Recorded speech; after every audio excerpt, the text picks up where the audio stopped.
लोकसभा चुनाव के आखिरी राउंड की वोटिंग से पहले चुनाव प्रचार जोरों पर है। 1 जून को आखिरी राउंड की वोटिंग होनी है। लास्ट राउंड की वोटिंग 57 सीटों पर होगी।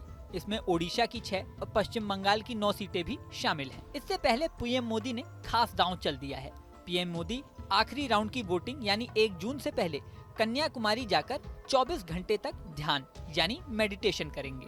पीएम मोदी इसके लिए कन्याकुमारी में समुद्र तट के बीच स्थित विवेकानंद रॉक मेमोरियल पर जाएंगे और वहीं ध्यान करेंगे। विवेकानंद रॉक मेमोरियल भारत की खास जगहों में से एक है। ये कन्याकुमारी में समुद्र तट के बीच स्थित एक बड़ी चट्टान है। स्वामी विवेकानंद ने साल 1982 में 25 से 27 दिसंबर तक लगातार 3 दिन तक यहाँ ध्यान किया था। यहाँ ध्यान करने के लिए वो समुद्र में 500 मीटर तैर कर गए थे। कहा तो यहाँ तक जाता है कि यहीं 3 दिन तक लगातार ध्यान करने के बाद उन्हें ज्ञान प्राप्त हुआ था।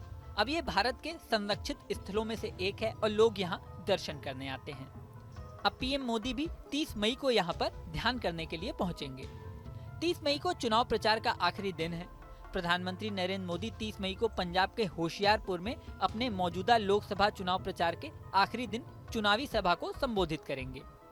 इस सभा को संबोधित करने के बाद वह तमिलनाडु रवाना हो जाएंगे। 30 मई से 1 जून तक पीएम मोदी कन्याकुमारी के दौरे पर रहेंगे। 30 मई की शाम से 1 जून की शाम तक वह ध्यान मंडपम में ध्यान करेंगे। कुछ लोग इसे शांति पाने का तरीका बता रहे हैं तो कुछ लोग नया चुनावी दांव। हालांकि इससे पहले पीएम मोदी चुनाव प्रचार में काफी बिजी हैं। मंगलवार को पीएम मोदी ने झारखंड और पश्चिम बंगाल में चुनाव प्रचार किया। दोनों ही जगह पीएम मोदी की कई रैलियां थीं। पश्चिम बंगाल में पीएम मोदी ने ममता बनर्जी की सरकार पर जमकर अटैक किया। सुनिए पीएम मोदी ने क्या कहा। इसलिए पूरे दायित्व भाव के साथ सीएए लाया है। ये नागरिकता देने का कानून है, ये नागरिकता छीनने का कानून नहीं है। लेकिन टीएमसी इसे लेकर भी भ्रम फैलाती रहती है। किस लिए? सिर्फ और सिर्फ अपने वोट बैंक को डराने के लिए, ताकि वो टीएमसी का खेमा न छोड़े। साथियों, टीएमसी और सुशासन का दूर दूर तक कोई नाता नहीं है। बंगाल में सुशासन दूरबीन से खोजने पर भी नहीं मिलता। बंगाल में सुशासन माइक्रोस्कोप से तलाशने पर भी नहीं मिलता। इसके अलावा झारखंड के दुमका में जेएमएम और कांग्रेस पर अटैक किए।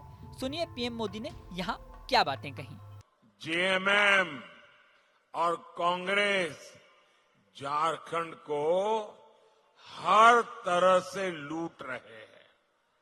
आप देखिए, यहां इतने खूबसूरत पहाड़ हैं, लेकिन झारखंड की चर्चा ये खूबसूरत पहाड़ों से नहीं हो रही है।